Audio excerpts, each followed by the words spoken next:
Hi hello ನಮಸ್ಕಾರ, ಕೃಷಿಕ ಚಾನಲ್ಗೆ ಸ್ವಾಗತ. ಇವತ್ತು ಸೆಪ್ಟೆಂಬರ್ 26. ಇವತ್ತಿನ ಅಡಿಕೆ ಧಾರಣೆಯನ್ನು ನೋಡೋಣ.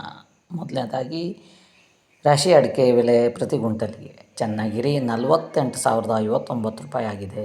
ಚಿತ್ರದುರ್ಗ 47,569 ರೂಪಾಯಿ ಆಗಿದೆ. ಸಾಗರ 49,009 ರೂಪಾಯಿ ಆಗಿದೆ. ಶಿವಮೊಗ್ಗ 49,258 ರೂಪಾಯಿ ಆಗಿದೆ. ಸಿದ್ದಾಪುರ 46,299 ರೂಪಾಯಿ ಆಗಿದೆ. ಶಿರ್ಸಿ 44,709 ರೂಪಾಯಿ ಆಗಿದೆ. ಯಲ್ಲಾಪುರ ಪ್ರತಿದಿನದಂತೆ ಹೈಯೆಸ್ಟ್ 54,899 ರೂಪಾಯಿ ಆಗಿದೆ. ಈಗ ಚಾಲಿಯ ಧಾರಣೆಯನ್ನು ನೋಡೋಣ. ಮೊದಲನೇದಾಗಿ ಸಾಗರ 32,901 ರೂಪಾಯಿ ಆಗಿದೆ. ಸಿದ್ದಾಪುರ 34,099 ರೂಪಾಯಿ ಆಗಿದೆ. ಶಿರ್ಸಿ 36,001 ರೂಪಾಯಿ ಆಗಿದೆ. ಯಲ್ಲಾಪುರ 35,119 ರೂಪಾಯಿ ಆಗಿದೆ. ಇದಿಷ್ಟು ಇವತ್ತಿನ ಅಡಿಕೆ ಧಾರಣೆ. ಪ್ರತಿದಿನದ ಅಡಿಕೆ ಧಾರಣೆಗಾಗಿ ನಮ್ಮ ಚಾನಲ್ಗೆ ಸಬ್ಸ್ಕ್ರೈಬ್ ಆಗಿ ಹಾಗೂ ವಿಡಿಯೋ ಇಷ್ಟ ಆದರೆ ಲೈಕ್ ಮಾಡಿ ಎಂದು ಹೇಳ್ತಾ ವಿಡಿಯೋನ ಮುಗಿಸ್ತಾ ಇದ್ದೇನೆ.